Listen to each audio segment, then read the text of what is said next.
There you go. I've realized while I was replying to all the comments, yes, I do it myself, thank you very much, is how much you guys wanted me to talk about today's topic. Intermittent fasting. It's clear. You're asking for it? You're dying for it. I love that. Guys, welcome to the review of intermittent fasting. These are 5 things you should know, 5 intermittent fasting myths. Point 5 on this list is honestly something that I've been meaning to talk about for a while now. We're finally getting around to it, so let's begin. Number 1 is you don't have to do intermittent fasting. What? Prachi, you said you were going to tell us about intermittent fasting. Now you're saying don't do intermittent fasting. Boy, that escalated quickly. I'm not a big fan of the diet culture in any way. In my understanding, diets can be tools. They are a means to an end. The ultimate goal being a calorie deficit. The one fact that remains is that there is no such thing as the best diet for fat loss, right? None. I will play that back. There is no such thing as the best diet for fat loss. See, what you need to know is that there are different diets, different eating protocols that suit different types of people depending, of course, on their lifestyles, their choices, etc. etc. There is no doubt about the fact that there are some people that take to the fasting lifestyle very well. They adapt to it very well.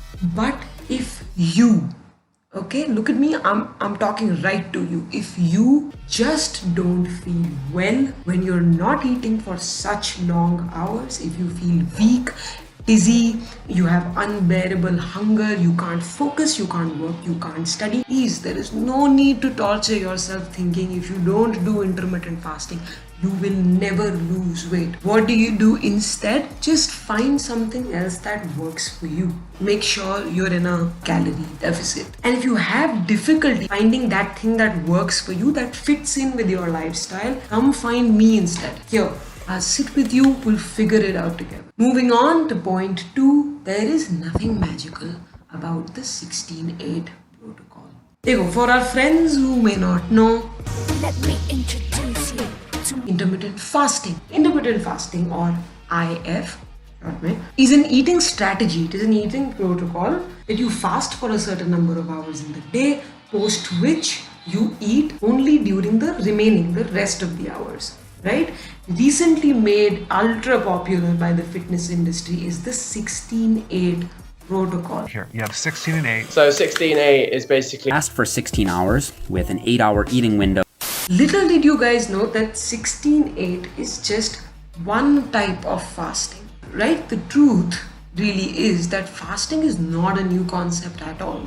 Since ages, most religions in the world have advocated for some or the other type of fasting. I'm sitting right now in New Delhi, India. We've had the concept of Upvas, Vrat, Ekadashis, not once but at multiple occasions throughout the year. In fact, sleep, if you think about it, is a kind of fasting that everybody in the world performs. See, the point is that if you feel the pressure to follow the 16-8 protocol just because someone told you it's the best or it's the most effective for fat burn, or because you think because that's how long Jesus wants us to wait. it really isn't. If you want to try fasting, take the liberty to start slow. Start with 10 hours, then 12 hours, then keep increasing it by as little as 20-30 minutes every day. Give 12 a shot, try 14-10, 15-9 if that works better for you. Or just try the other various types of fasting protocols there are. Once you find that number that works for you, of course be self-disciplined. Stick to it.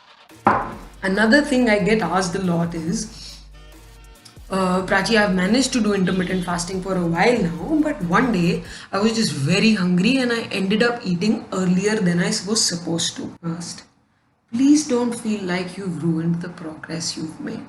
Next day, wake up, no problem, no guilt, just go back to the fasting protocol that you picked for yourself. I promise everything is going to be okay. Yeah, it's not some magic number, and you will understand this even more in the next point. Number 3, calorie deficit is still king. The most common myth, the most common misconception with intermittent fasting is thinking I've gone like 16 hours without eating, now I can get away with eating like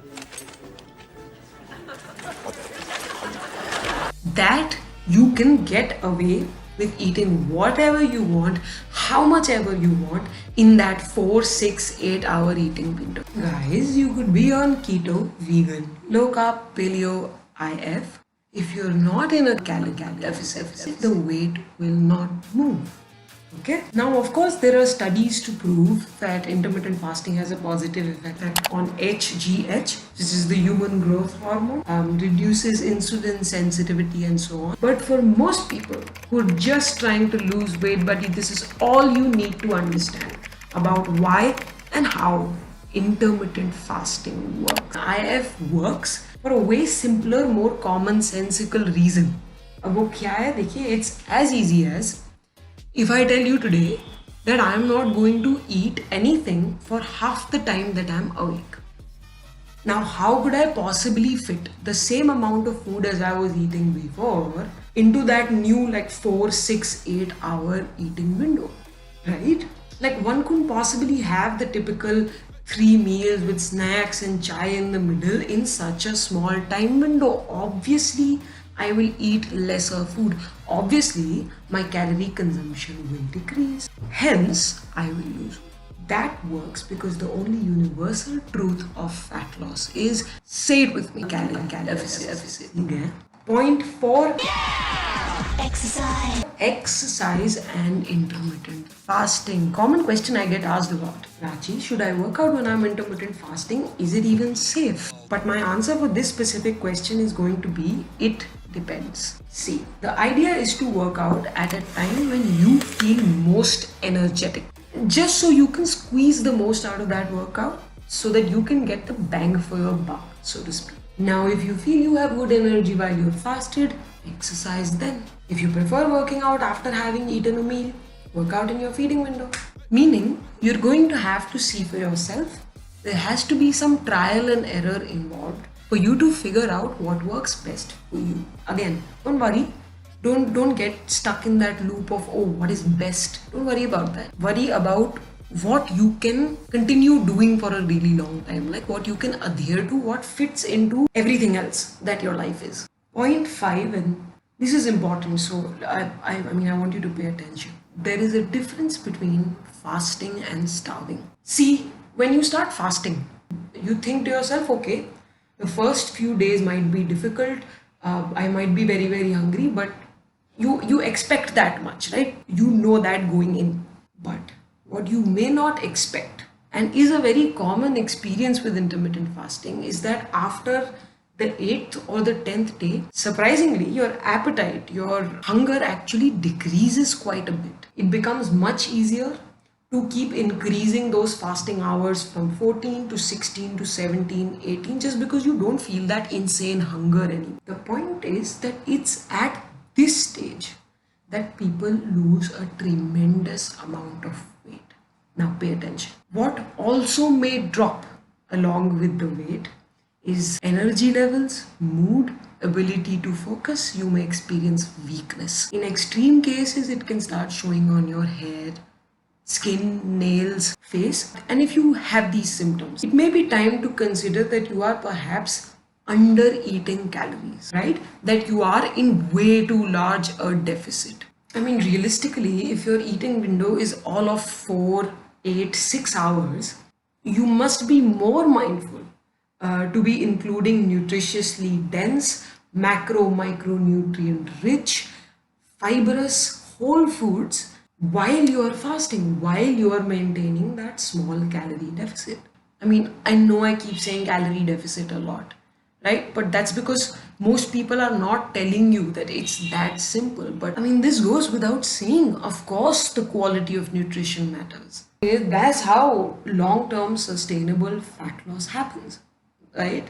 All right, then you get a bonus point. yesterday. This is a kind of bait for you to at least try fasting once. This is very interesting, I'll tell you. Point 6 is you might experience some surprising benefits from fasting. See, a common myth, or let's say a common worry with intermittent fasting is people feel like they're not going to have enough energy and that they're going to end up sleeping the entire day, right? But I'll have you know, most cases of people having undergone fasting have also reported experiencing heightened mental clarity and cognitive function. What does that look like? You'll almost feel like there was a fog lifted from your brain, especially if you're nourishing yourself adequately, like we discussed during that eating phase. You might actually start to feel like you have more energy, both physically and mentally, and that's certainly something to look forward to from a diet. Like I always say, don't leave without hitting that subscribe button.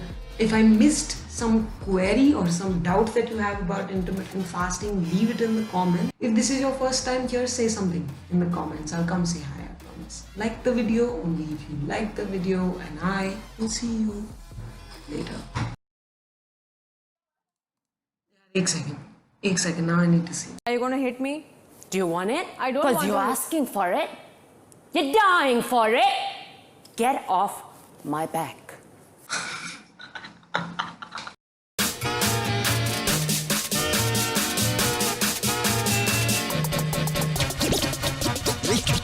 Wow.